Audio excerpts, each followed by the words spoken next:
right, welcome to another Friday night episode of Keto Rocks. I'm Jim Hobbs, and down below is my carnivore co-host, Brian Damas, Forsythe of Kix and Rhino Bucket. How's it going, Brian? Good. Yeah, nothing. Everything's really good. I guess. You guys got any shows? You got any shows coming up? Is stuff coming back to normal? Yeah. What is it? The 11th, I think. 11th and 12th. We're down in or over in Texas. We're doing 2 shows in Texas, and then from then on, it's pretty much on for the rest of the year, or at least through the end of September. Nice. Awesome. It's got to feel good to be employed every weekend after that. Yeah, but I'm still like, I still don't know if it's actually, you never know. What, things could take a turn for the worst. And no, don't say that. Don't say that. All positive vibes are going out. I mean, it seems like anything can happen these days. So yeah, well, that is true. So, well, listen, we got a special guest. He's actually an old friend from back in my days of being rowdy, and he posts a lot of pictures like you, Brian, and myself of steaks, ribeyes, and not only does he post great food pictures, he travels all over the world, and these pictures he shows from where he is at these extravagant places, on the beaches and on these cruises. It just makes you got food envy, and then you got travel envy as well. But welcome to the show, Mr. Frank Vollmer of Manassas, Virginia. Yes, well, it's good to see you, brother. Welcome to the show. Yes, thanks for having me. I really appreciate this. Looking forward to it. So tell everybody a little bit about your background. I know, I've known you for a long time, but you played drummer for Mojo for, I think you guys were together for about 10 years, and then moved over to long time, all jammed up with some of the same members, and now I caught up with you recently in Manassas. So when did this keto journey start happening for you? Well, it's interesting. I mean, for the I struggle like everybody else. I yo-yoed up and down probably from the time I was 30 years old. Prior to that, when I was younger, back in the Bayou days, I could eat McDonald's every day, and I just never had to worry about it. But that all caught up to me about 30, and from then on, I pretty much yo-yoed. I did have success at one point with Atkins. But I didn't like the way that Atkins made me feel. And a lot of people don't really know the difference between Atkins and keto, and it's really, you just flip the protein and the fat is really all you do. But when I started about 4.5 years ago, my wife and I, you were talking about traveling. We went to do a river cruise in Bordeaux, a taste of Bordeaux. Some of the best wine in the world is in Paris. And I was probably at my heaviest. I was probably right around 200, close to 280 pounds. I mean, I was pretty heavy, and I was in denial. Hey, but whoa. But you're a pretty tall guy like I am. So how tall are you? I'm 6'4". I mean, okay. but still 280 doesn't look good on a 6'4" person. Let me just say that. So in any case, so I was kind of in denial at the time too. I thought I was okay. I'm probably, in pretty decent shape. And I started packing clothes, and we're all excited about this trip. And I get there, and, we're in Paris, and half the clothes that I pulled out didn't fit. So, I get in a snit, I'm like, I can't fit into these pants. I don't, what's going on here? Some of the excursions we did bike rides, off the river, Garonne, and I was struggling with that. So when we got back from that vacation, I really just decided that I needed to do something. I needed to figure something out. I had been hearing about keto, and I knew I had success with Atkins, but I really didn't want to do Atkins anymore. And the other thing too is when Atkins was popular, they kept putting out a bunch of processed stuff, processed Atkins food. And they're doing the same thing with keto now. They're jumping on the keto bandwagon. But I started researching keto, and I started looking at the science of it. And a friend of mine told me to watch a movie called The Magic Pill. And it was on Netflix, and I think it's still on Netflix for anybody who wants to catch it. But it starts off talking about the Aborigines and how they were, 70 years ago, they were lean and fit and muscular and, kind of ripped. And then, the English came over and introduced this food, like jams and jellies and breads and things like that. And now a lot of them are very obese or diabetic, and because of this diet that was introduced into their way of life. And there's multiple things about the movie, things like reversing autism, not all the way, but to a point where autistic children were able to communicate, putting cancer in remission. People think the science says that cancer needs carbohydrates and sugar and stuff to multiply and actually survive. If you don't give them that, it can't survive in that environment. And doctors that were saying the most healthy way to live is in a low state of ketosis all the time. So that got me on the journey, and I started doing research on the internet, and then I just went flat out clean keto. I mean, I was doing, organic meats. I was doing, a meal for me would be uncured bacon, eggs, and avocado. Avocado was a great thing. My lunch would be, I would get chicken. I would wrap up chicken and use homemade mayonnaise. I would do steak and a salad for dinner with either a big old pile of broccoli or asparagus. But that's how I lived for like the next year, and I dropped 50 pounds in that entire year. So I went from like 275 to right around 225.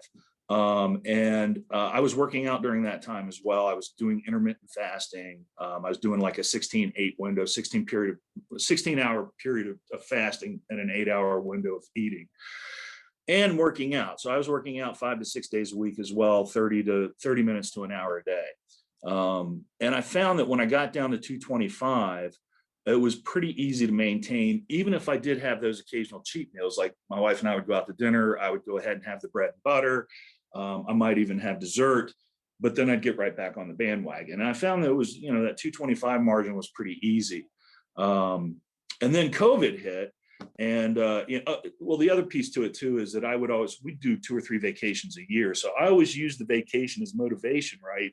For the next, to keep my weight under control. You want to look good on the beach, right? I also bet you tried your clothes on before you left too. I do that all the time now. But my wife, during that Paris thing, she was like, "You need to get yourself under control." And I'm like, I know. But I was in a snit almost the entire time because half my clothes didn't fit. And it was my own fault. It wasn't anybody else's fault. But anyway, during COVID, we weren't doing anything, we weren't going out. So I sort of, jumped off the train. Well, let's not say I jumped off train. I went off the rails. So for that whole year, we weren't going out. I didn't care, if I had a little bit of a belly or not. And I love sweets. I mean, I'm like, I was watching one of your shows where Brian said that he likes cake and cookies. I like that stuff too, and ice cream.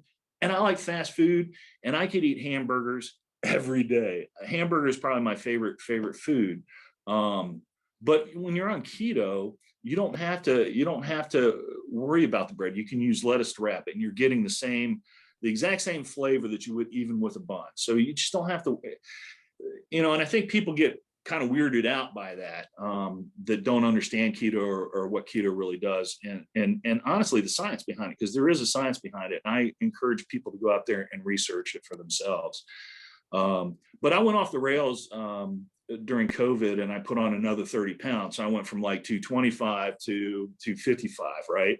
So I'm like, okay, well, now I need to get this back under control. So for the new year, I went back on keto again, and I'm actually now even less than I was pre-COVID. I'm down around 215. So, wow. So I actually have not been working out as consistently this year as I was pre-COVID. So it's been quite a journey, and the thing I want to stress here is that you only really need to do clean keto until you get down to a weight that you want to be. And when you get to that point, you can have an occasional cheat meal. It's not going to take you, it's not going to kill you. It's not going to, take you off the rails. You can still go out and enjoy a banana split, once a month or something if you really want to. I mean, it just I find that the more I'm on keto, the more I like the foods. I love Brussels sprouts. I love broccoli. I love asparagus. I love all those things that are good for you when you're on keto. I love steak. I love hamburgers. I love pork chops. I love chicken. I mean, all those things that people say, well, that's all. There's so many things you can do with those. So anyway, that's sort of my story, and I'm sticking to it. but it really started that Taste of Bordeaux trip when I just realized that I'm the heaviest I've ever been in my life, and I need to do something about it. Because if I kept going the way that I'm going, I was going to be, next thing you know, I'd be 280 or 380 pounds. And I just don't want, I don't want to be there. I don't ever want to go back to that again. Now, how's your energy level been since you went keto? And also, how's your health been since you went keto? So this is interesting. Before, one of the things that I will say is that prior to going on keto, and again, I was a junk food junkie. Man, I'd call my wife on her way home from work and say, hey, can you stop by Wendy's and pick me up a couple cheeseburgers? I mean, I was always eating junk, I would eat chips. I would eat ice cream, sitting on the couch watching TV. And I got sick at least once a year, and it's usually upper respiratory. So it would either be an upper respiratory infection or bronchitis, or even, I even had pneumonia once. But I got sick even with the flu, or it would be flu. But I got sick at least once a year, sometimes twice a year. Since I started keto 5 years ago, and this is even with me going off the rails on occasion, when I started keto 5 years ago, I haven't had a sniffle. I do get, the seasonal allergies and things like that, but I have never had one sniffle. And my wife had, after Thanksgiving last year, she was diagnosed with both the flu and COVID. And I was in the house with her. I didn't get anything, nothing. And I did not get my flu shot last year. So there you go. Yeah, that's been my experience as well. And with my wife, and I know we've talked about it on the show before, Brian and I, you just don't get sick. So, Brian's made it perfectly clear. It's not necessarily about the weight. It's about maximizing your health, both energy wise and immune system wise. And, when you go clean keto or go carnivore, people can say what they want, but the reality of it is you do not get sick. I mean, that's been my experience. It's been my wife's experience. It's been your experience, Brian. And now you're sharing your experience, Frank. So yes, that's the power of staying in ketosis and living that type of lifestyle. And, kudos to you for getting mad at the person that you're staring at in the mirror when you're over in France. But I have a question for you. So were you getting an annual physical during that time? And what was your doctor telling you to go do? Yeah. So, well, my doctor, I like her a lot. She's fine with being on keto. She's not a fan of fat bombs, but whatever. It's for me, when I'm strict, I'm actually looking at my macros. I'm looking at, at the percentage of fat I'm taking in, percentage of protein, percentage of carbohydrates all the time. That's just me. But she definitely sees improvement. So for example, if I'm off of keto, which I was, when I got my physical, I think it was in January of this year, and this was after coming off of COVID and going off the rails, my cholesterol is elevated. Well, now it's not elevated. It's normal. So that's the other thing too, is that people think, well, if you're eating a bunch of eggs or if you're eating a bunch of bacon, your cholesterol is going to go up. Well, that's just not true. It doesn't, unless you have some kind of pre-existing condition or some kind of hereditary, gene in your body that you're predisposed to that. But for me, exercise and diet has always, so if I'm not exercising, I'm not doing keto, my cholesterol goes up. If I'm exercising and doing keto, my cholesterol comes down to normal levels. Same thing with liver enzymes. When you're eating a bunch of fatty foods along with those really sugary or starchy carbohydrates, your liver enzymes are going to go up. Mine are all normal.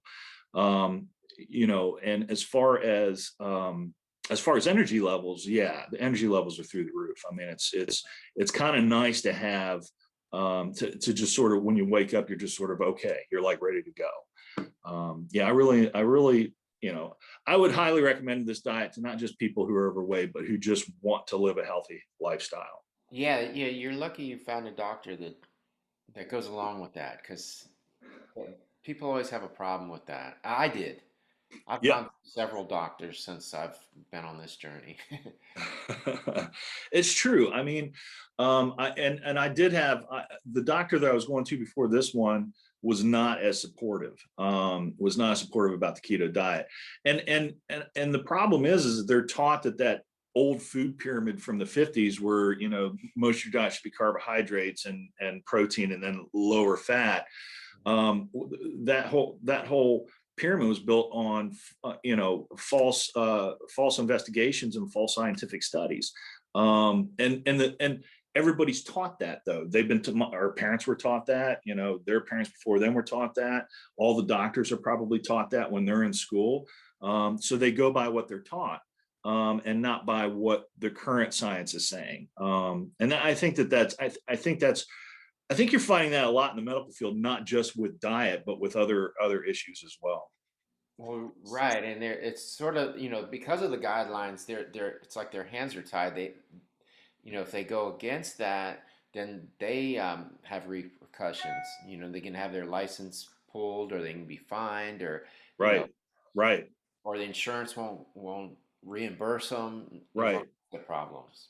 Yeah, there was in fact, in that movie, The Magic Pill, and again, I highly recommend that movie to anyone. There is a segment in there where a doctor was in court.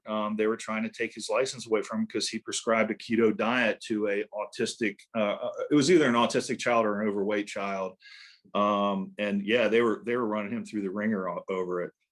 Yeah, I know, it's crazy. It is. Doesn't it make you mad, Frank, when you're going out and doing your own research? And like you said, people need to go out and do their own research. Brian talks about that all the time.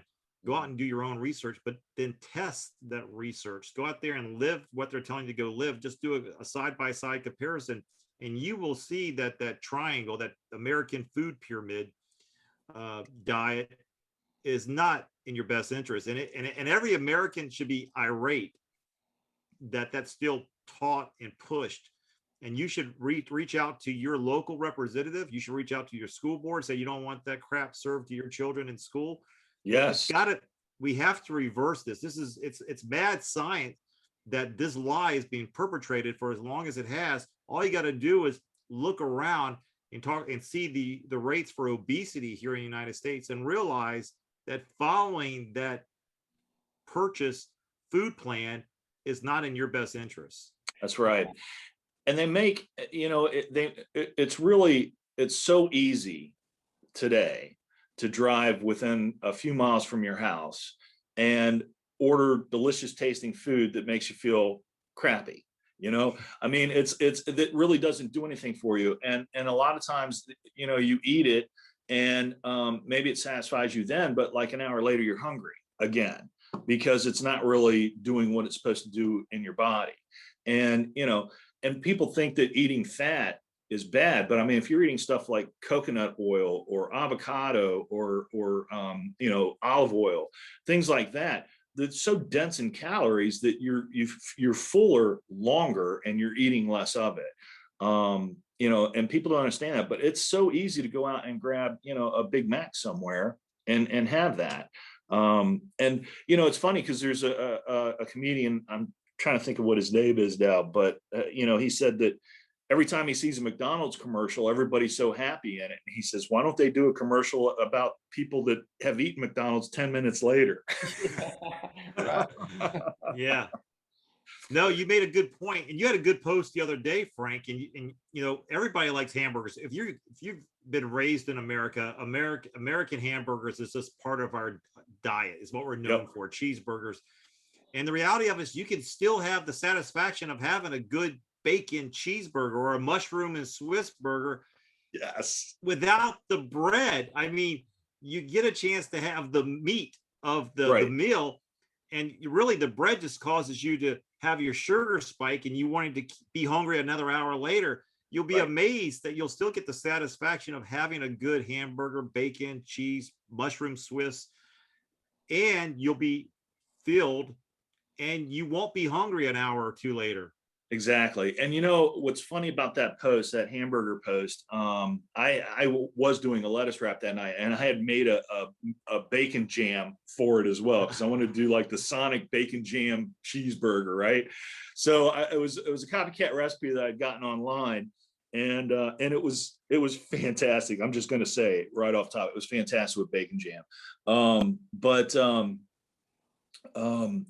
The on that post, a friend of mine from high school posted, "Have you ever had chaffle?" And I'm like, "What's chaffle?"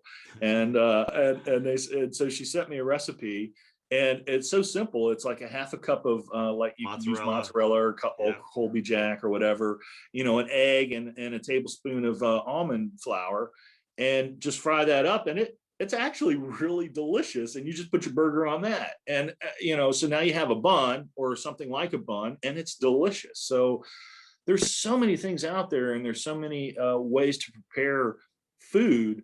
And if you like to cook and you like to do those things, you know, that's even better, because it just gives you a chance to experiment with different things on keto, and make delicious things. So you're not just eating a bland old chicken breast. I mean, I think that's what people get in their head. I'm just eating a chicken breast. Well, you could turn that chicken breast into anything.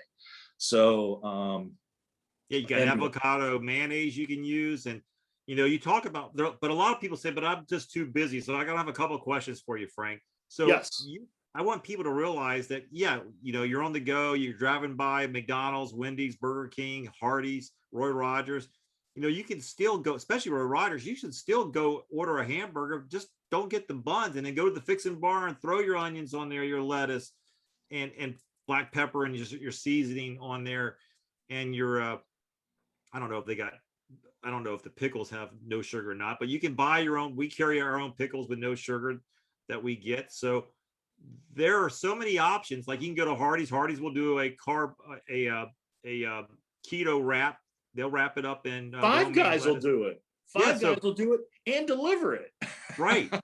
So, you know, people go, yeah, but I don't have time to go in the kitchen and do what you guys are doing. Well, you don't have to. You can still go to your favorite fast food restaurant. Just order it keto style. Exactly. And my experience really has been, it was shocking. Another story I've never told, I don't think of. We used to go to the Inn at Kelly's Ford, Pellman's Pub here in Remington, Virginia. They used to have Monday night burger nights. Was $5. They give you, you know, onion rings and broccoli and a big old grass-fed burger for $5.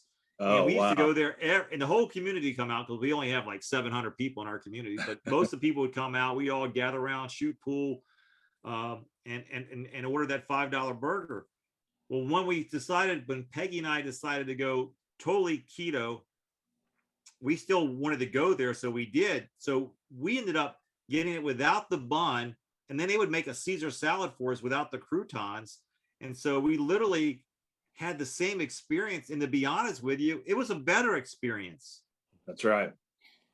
Now, Brian, you make chaffles all the time. I see you love making chaffles. How do you make yours? Yeah, basically I just use a couple eggs and dump a bunch of shredded cheese in there, and then that's it. I don't even use the flour part of it. Yeah, I don't either. I use a half a cup of mozzarella, 1 egg, and I'll throw some Redmond salt on there.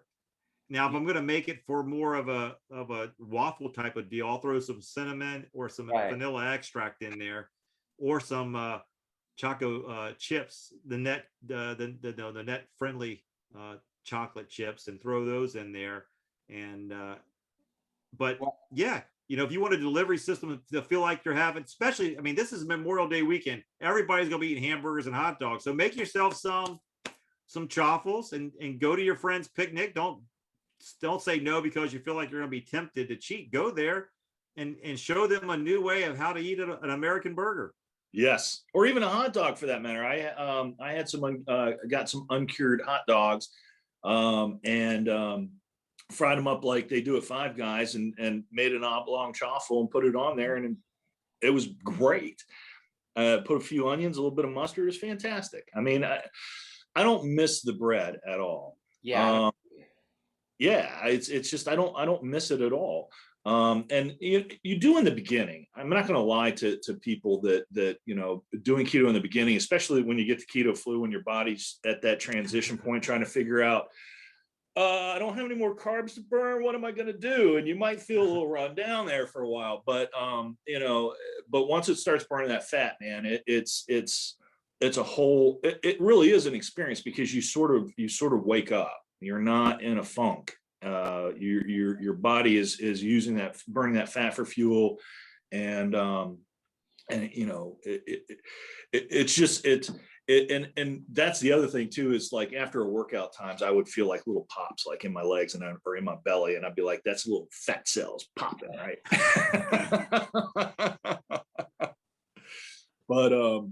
But yeah, I don't miss the bread. And again, you know, occasionally when I go out to dinner with my wife, you know, I'll have the bread, I'll have a dessert. You know, I don't deny myself if I really want something, but I just always go right back to it.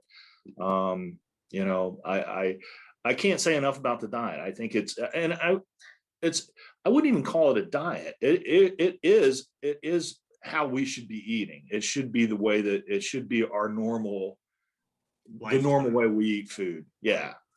Now let me ask you a question. You brought up your wife Joy. So does Joy does she not do keto with you? She doesn't do keto. So we find her, you know, we still have dinner together. It's just usually I'm making my stuff and she's making her stuff. But yeah, no, and I certainly don't try to push it on her. It's totally up to her. I don't, for whatever reason, she doesn't feel good when she's on that diet. She just doesn't feel good. And it could be the keto flu thing. I don't know. But I never push it on her. I say, you know, I always say, hey, I'm making this for myself tonight. Would you like some? And she'll either say yes or no. So, but she likes a good steak just like everybody else. Yeah, I don't know how you could turn out a good prime rib or a good ribeye or a good juicy big quarter-pound burger either. Exactly. Those are just so good.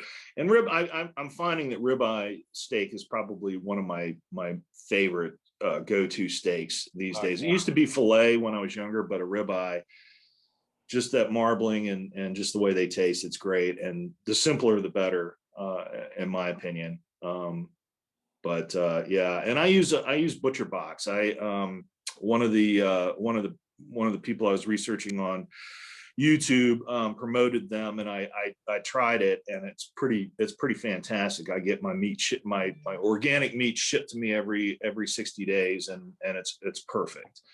So I really enjoy it. And the thing is, you don't have to use an outside service. I'm finding that organic meats in the supermarkets are pretty comparable these days now. So even Walmart has a lot of organic grass-fed meats. Aldi has the same thing. So they are becoming prevalent, which is a good sign that people are changing their dietary habits. Right. And the thing is that you know, you look at, you know, cattle is such a huge market, and they were corn, you know, these cattle were corn fed for 90 days to fatten them up. And, you know, if they probably, because if they fed them corn over 90 days, they die because it's not part of their normal diet. And you know, and then, you know, cattle are, you know, they graze, right? They go from field to field and graze, and they don't take the whole grass, they just take the top of it, so it always grows back, and then they move on to the next field. And that's the way they're supposed to be raised. Same thing with chickens. You know, you feed them grain and stuff, that's not their normal diet. Let them go in your garden and they'll eat all the bugs off your plants, and you know, and that's their normal diet, and they're going to be healthier, and therefore when you eat them, it's going to be healthier for you. Yeah, we have free range chickens on our property. And I mean, not only is that true, but the color of their yolk. The whole egg is different. It is. Yes. And it even tastes richer. I mean, it even has a richer taste to it. No, it's like the difference between having a vine ripened tomato grown in your own garden versus buying one at the grocery store that's been frozen in a warehouse for a year. I mean, it has no kid, smell. Yeah, there's no smell. When I grew up and people wanted to put tomatoes on my sandwich, I didn't want it because it tasted like a wax piece of fruit. It was nothing to it. It wasn't until I was at my grandparents or my aunt and uncle's for a summer. I was probably about 10 years old. And he took me out to the tomato plant and ripped one off. He goes, we're going to have a tomato mayo sandwich. And I'm like, okay. I'm like, and I didn't want to disappoint him. And so I was like expecting to have the worst taste that I'm normally accustomed to. And I bit into that. It was like flavor explosion. I'm like, oh my gosh, this is delicious. I was like, can we have one tomorrow too? We'll have one every day if you want. And at that point, I became a big fan of vine ripened tomatoes. Yeah. And they were totally different when you went to, like you said, go to the grocery store, pick one up, and it's kind of like the pink turning red. It has no smell to it. You slice it, has no taste either. You got to put a ton of salt on it just to make feel like you're eating something. Yep. Yeah. You grow tomatoes in your backyard, Brian? No, I don't eat vegetables, so. Oh, that's right. Oh, you're total carnivore. Yeah. I mean, occasionally something, if I'm out, like you were talking about going out to eat, and they put maybe asparagus on my plate or something, I'll eat a couple of those. But there's not very many vegetables that I can eat that don't mess with me now that I don't. Yeah. Like I love Brussels sprouts, but I can't eat them anymore. It's a bummer. That is a bummer. Yeah. And it's funny too, because I'll try food wise, I'll try anything. And I got that way, I think, because when you talk about Brussels sprouts, I hated Brussels sprouts as a kid. I hated them. But my mom, every time she would make something, she would say, well, at least try it. If you don't like it, you don't have to eat it, but at least try it. So every single time she made Brussels sprouts, she made me eat one. Now I love them. Cottage cheese as a kid, I didn't like cottage cheese. I love cottage cheese now. Asparagus I really didn't like as a kid. Now I love asparagus. So I always say, is it possible that sugar poisons your taste buds on your tongue? I mean, is it because I'm the same way. I didn't like any of that food that you mentioned as a kid. As an adult, I love asparagus. I love Brussels sprouts with sprinkled with olive oil and sea salt, and I mean, there's nothing better. Yeah, exactly. And no, it's interesting. That might be. I don't know. That's worth researching. I always just thought that our taste buds change, or our tastes change as we age. When I met my wife, 24 years ago, I really wasn't a wine drinker, and over the years, I started kind of understanding how wine and food went together and how it impacted the flavor and the taste of the food. And I really got to enjoy that. And now I really do enjoy wine. Same thing with bourbons. I wasn't really much of a bourbon drinker in my younger days, but as I've gotten progressed, I sort of like that smokiness or the oakiness and the different types of, flavor profiles that you get out of bourbons. So I don't know if it's sugar related or is it age related. I don't know. I think it's a little of both. I mean, our taste does change as we get older, but Dr. Berry talks about that. Like if a kid is introduced to these different tastes early on, then their palate becomes more sophisticated. Can't even talk. Like he says, like his son that they just had, I don't know how, he's probably 2 years old now, but they started him off with liver and steak. I mean, all that stuff with it, and he's never had like candy or sugar or any of that. I think they give him some fruit here and there, right? But they let him develop and avocado and all these things that kids normally hate. This kid grew up with, and it just. Yeah, if you introduce sugar early on, it'll cancel out everything, it seems. It does seem that way. My grandson's sort of the same way as well. He loves avocado. He loves that stuff. They do give him sweets on occasion, but it certainly doesn't permeate his diet at all. But yeah, and he loves avocado, and it's one of his favorite things to eat. So Yeah. My son, our youngest son, he loves avocado and sea salt and bacon. He loves just putting those three together, and he just loves eating that as a meal by itself. oh yeah, that's a great meal. Yeah. I usually, I'll go ahead, Brian. I'm sorry. I was gonna say, yeah, I used to hate avocado when I was a kid, and I just, well, before I gave up the vegetables and I was doing the keto, yeah, avocado was just like, ah, I could just eat a whole one. Yep, yep. And I usually prepare it with sea salt and a little bit of lime juice. That's how I like mine. I haven't put lime juice, but you do need to do that just to keep it so it doesn't Brown, turn brown so quickly. right? Yes. Yeah, lime juice is definitely a secret. I don't know.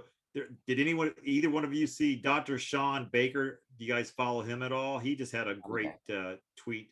I sent it to you, Brian. I don't know if you saw this one, though. But I sent it to you just in case you didn't. He said, "Attention, vegans. The only way that meat rots in your intestines is if you shove a ribeye up your butt." Yeah, I saw that. And he said, "#science." That's hilarious.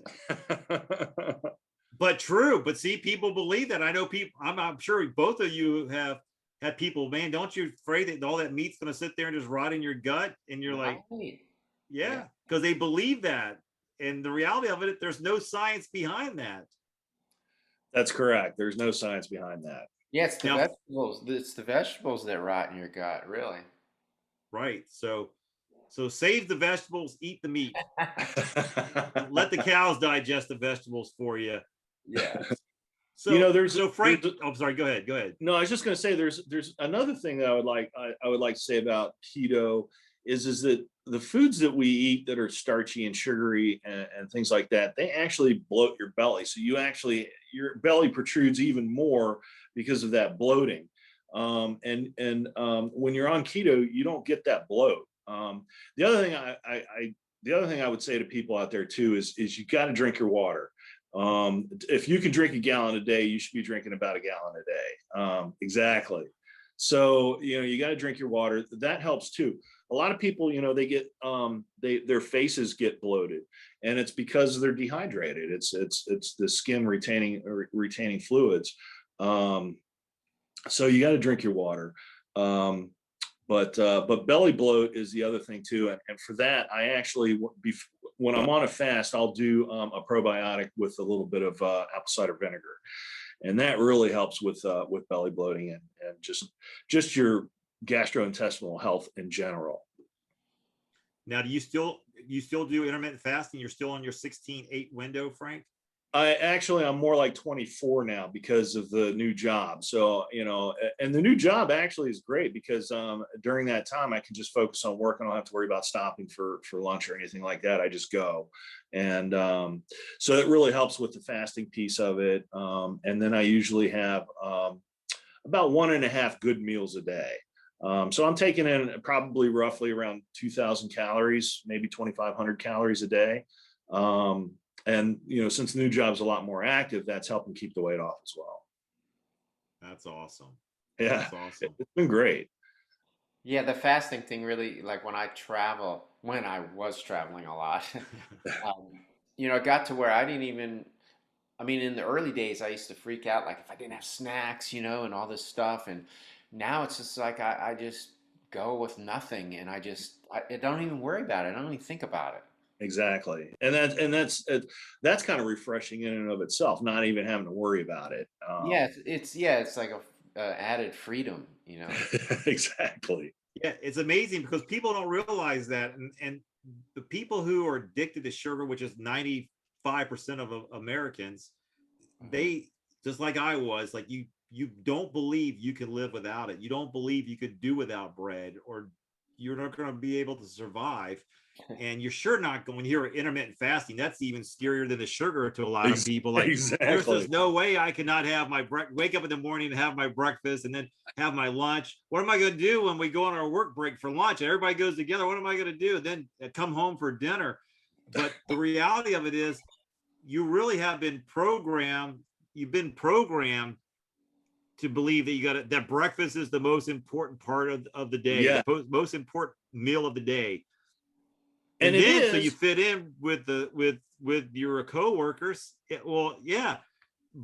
Go ahead, Frank. What I was going to say is breakfast is the most important meal of the day, but not in the way that most people think. You don't have to have it in the morning, right? Right. Breaking your fast that's where the word break fast.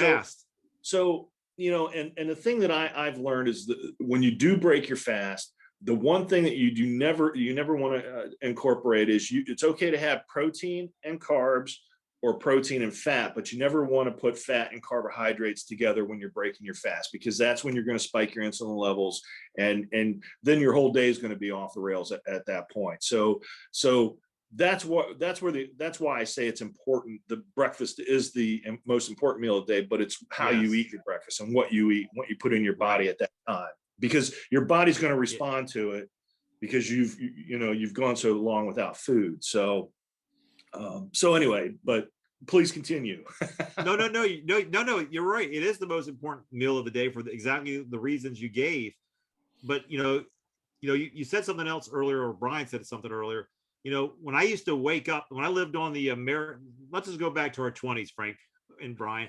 When I used to wake up in those days, man, first thing I wanted to do was I wanted to get a cup of coffee. I wanted to, eat toast and grits and bacon and eggs, and I was starving. Then I couldn't wait to have my next meal 2 hours later, and I'm just constantly going through my day grazing. But I wake up now. I have no fog. I wake up. I don't go, oh man, I got to go eat some breakfast. I'm not even hungry. I mean, I'm looking at the clock now, and it's 12 o'clock as we record this, and I go, what am I going to eat later on? Because I'm still not even hungry. It's been 16 hours, right? Well, at least 16 hours, but it's almost, I got to think about it going, hey, I got to start planning for me to eat something later on this afternoon. Right. And I don't feel like I'm missing out. And I do not feel like I'm missing out. And I actually, if I do like a day or two fast, like if I do a 24 or 48 hour fast, I actually feel better at the end of that fast. And a lot of the inflammation and stuff that I have in my body tends to go away. I feel like I'm in less pain if I do that. So fasting in general, I mean, if you look at animals in the wild, right, they have to catch their own food. So they go for long periods of time without eating, and they don't die from that. I mean, unless they go for too long of a period of time, but my point is that they have to fast for long periods of time as well. And you typically don't see obese animals in the wild. Right. Right. And if we sort of live that way too, I think that you experience a leaner society. Right. Well, the other thing is, I've said it on this program before, but fasting taught me the difference between like real hunger and psychological hunger. And yes, a lot of my eating habits were just out of boredom or just habit. And I wasn't even really hungry. That's just when I would go for my snack, because I always went for it at that time. So that was so I use fasting for that. It's a really good tool to really get honest with yourself about, if you're really hungry or not. Exactly. And I agree with that 100%. I mean, after dinner, I mean, this back in the day when Kiefer Sutherland was doing that series 24, and that was actually the first show I experienced binge watching. But the wife and I, we finished dinner and we go downstairs and grab a pint of ice cream. And I wasn't even really wanting the ice cream or hungry for the ice cream, but I would do it just because it was fun to sit down there and eat ice cream. And then you're eating a whole pint of that stuff, and it's like, it's 600, 800 calories right there. I mean, it's crazy, and people just don't understand that. you know, even on keto though, it is calories in and calories out. I mean, you know, you can't just eat. But anyway, I agree with you, Brian. I mean, it's just those eating habits, or being bored and eating, you know, I've experienced that as well. Yeah, and the other thing is too, you discover that even when you do get a little bit of a hunger pang or something, it's only temporary. And like if you just give it like a few minutes or go do something, it's gone, and then it doesn't come back for like a long time after that. That's right. That's right. Like, most people think when you feel that it's just gonna keep getting worse and worse and worse until you eat, you know, but it passes. It does. It Yeah, does. don't let the mind go distract the mind. Go do an activity at that point. Just distract yourself from letting the mind go, hey, I'm really hungry. Let's go get something. Come on, go in that kitchen and open up one of those drawers that's got some of those special cookies you have back there that you haven't opened up in a while. Let's get one of those. You just got to put the mind in check. You never want to open a refrigerator when you're feeling like that. No, or go shopping at the grocery store either. Yeah, I was just going to say that. All right, it's that time of the evening where we get a chance to turn it over to Mr. Brian Shanker of the MeatTribe YouTube channel and hear the meat deals of the week. But before we let him share those deals with you, this was his birthday this week. So happy birthday there, Brian. Thank you. I appreciate it. So what do you got for us? All right. So today, the first deal I've got for you is at Food Lion. They've got a choice grade boneless New York strip for $8.99 a pound. Aldi, like I said before, Aldi doesn't seem to post a lot of deals in their circular or online, but they actually have some 73% lean ground beef. And some people might be saying, well, that's not very lean. But in our world, 73% and 27% fat is okay. So we the fattier, the better. But 73% lean ground beef, it's a 5-pound package for $1.99 a pound. So you're going to get that for less than $10 for 5 pounds of ground beef. Yes, you will. And I will be doing that. Wow. I'll have to check that one out. Nice. So then the next deal I've got for you at Harris Teeter, they've got some choice boneless, their reserve Angus beef, ribeye steak or roast at $8.99 a pound. And all of these deals run through June 1st. Now the next 3 deals, you're going to say, Brian, that's not really meat, but it's a protein and they're delicious. So they've got some at Harris Teeter, some wild caught Argentina shrimp. And yes, you heard that right. They are calling it Argentina shrimp, and it's the 60-20 count, and they're peeled and deveined. So the 60-20, what that means is you're going to have 60 to 20 shrimp per pound. Personally, the lower that number is, the better for me, because then that means the shrimp are bigger. So 16.20 per pound, that's $8.99 per pound. And again, that's a wild caught Argentina shrimp. I'm assuming it's similar to what I've had before is red Argentine shrimp. And those shrimp actually kind of taste like lobster.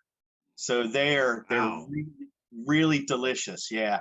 I thought the only difference between the Argentina shrimp and the Carolina wild caught shrimp was just that they speak Spanish.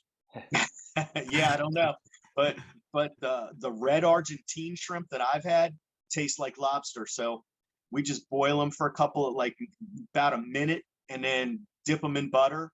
Sometimes sprinkle some Old Bay on there, and oh my goodness, they're delicious. So they've also got at Harris Teeter wild caught Alaska sockeye salmon fillets in a value pack. So Brian can comment on this. It's $8.99 for a pound per pound. So I don't know if that's a good deal. You buy a lot of sockeye salmon. Yeah, well, I actually get it from a place. I have like a subscription, so it's Okay. Where I get it's a little pricey. Okay. Yeah, so $8.99 a pound for this, and it's a value pack. And then the last deal at Harris Teeter I was going to talk about today. They've got some fresh wild caught halibut steaks.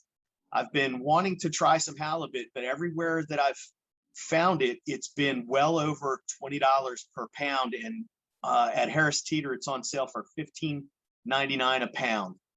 So I think I'm going to be heading to Harris Teeter before the weekend and pick up some supplies. Of course, as we all know, this weekend coming up is Memorial Day. So I want to give a shout out to all our fallen heroes, in particular, my father, my father's brother, my Uncle Dave. He passed away many years ago. My grandmother on my mom's side was in the military, and we have countless extended family that have served, that are currently serving, and those that are no longer with us. But as we know, Memorial Day is, for those that have fallen. Yes, it is. And we're eternally grateful for their sacrifice and service to see that we're free. Absolutely. So that's all I got for you guys today. So just want to let everybody know, be sure to head on over to my YouTube channel. It's called MeatTribe. There I'm going to have many more deals than what I provide here on the Keto Rocks Radio. And I do that on a weekly basis. And MeatTribe is all one word, no spaces. And when you get there, please like the videos, subscribe to the channel, click on the bell so you get notified every time I upload a new video. And if you come across any deals, somebody texted me or messaged me this morning, Billy, I think he was a past guest on the show, about a deal on some sliced Johnsonville sausages that they have at Food Lion and ShopRite for between $1.50 and $2 a package. So I have never seen those, so I'm probably going to run out and get those too. But come over to the channel or to the Facebook page and leave some comments. Love to hear from you. Awesome. Well, listen, thanks so much for sharing. Have a great week. Happy birthday and happy Memorial Day. And we'll see you next Friday, Brian. Sounds good. Thank you, guys. Have a good one. Wow. Do you got any more questions for Frank, Brian? I don't know. I think it's pretty much been covered. So are you still doing music? That's a good question. Well, there's a part of me that still wants to, but with the new job, I just don't have the time. I have to be up really early in the morning, so there's no way getting home at 2:30, 3 o'clock in the morning is going to be good for me. So I'm going to put it off for a while. I may get back into it, or I may even get some friends together and do some recording. I mean, there's tons of musicians in the area, and I know most of them, so it would be fun to do that. But right now, I'm focused on my new career and focused on staying fit and lean. Frank's band, Mojo, which Frank was a part of, they came out. We had a heck of a party to celebrate my 50th birthday party, and that was fun. That was fun. It was, and I was with Mojo when I was at my heaviest too. In fact, we did a show. It was called Light the Nights. It was for leukemia cancer patients. It was we always did a pro bono for free, but it was a big event in Reston. And I saw some pictures of me in there, and I'm like, ooh. And even now we have a frame where it just kind of flashes through pictures at a time, and I'll look over and I'll see a picture of me in France, and I'm like, oh. And it's I mean, there's one picture, I swear I look like a bullfrog, like my throat is just it's just one big chin, and I'm like, it's awful. So having those reminders every now and again of what you did look like and versus what you could look like, and being your true self is a real motivator as well. No, Facebook does that to me every day when they brings up those memories from 7-10 years ago, and I feel the same way. I'm like, I look at that person, I go, I know that's me, but that doesn't look anything like I am now. It's just like, but I was in there, I was in that body. Yep. So yeah. Well, Frank, thanks for coming on. It's been awesome. Congratulations on your journey of keto, and tell Joy hello, and congratulations on being grandparents. Yes. And I hope you do get back into music. You're an awesome drummer. I love what you do in the music world. So hopefully you'll get back, whether it's recording or at least just jamming with some friends. I think it's a great outlet for you. Yeah. Well, thank you so much. Jim, it's great it was great to be here. I really appreciate you guys having me, Brian. Again, wonderful to meet you. I feel like I've known you all my life. But hey, really, thanks for having me. I really appreciate it. Yeah, well, it's awesome. Well, Brian, what bit of advice do you give people who are watching for the first time? eat your meat. All right, and with that, we will see you guys next Friday night. Stay safe, stay well, and stay out of that hospital, everybody. Bye. It's just another day. The time is just a tick away. Don't you go and throw it away. All right. Well, it's Memorial Day weekend, so we want to wish everybody a happy Memorial Day. Get out there and share your meat with those you love. Brian, what do you got to say? Happy Memorial Day. Yes. All right. We'll see you guys next Friday. Take care, everybody.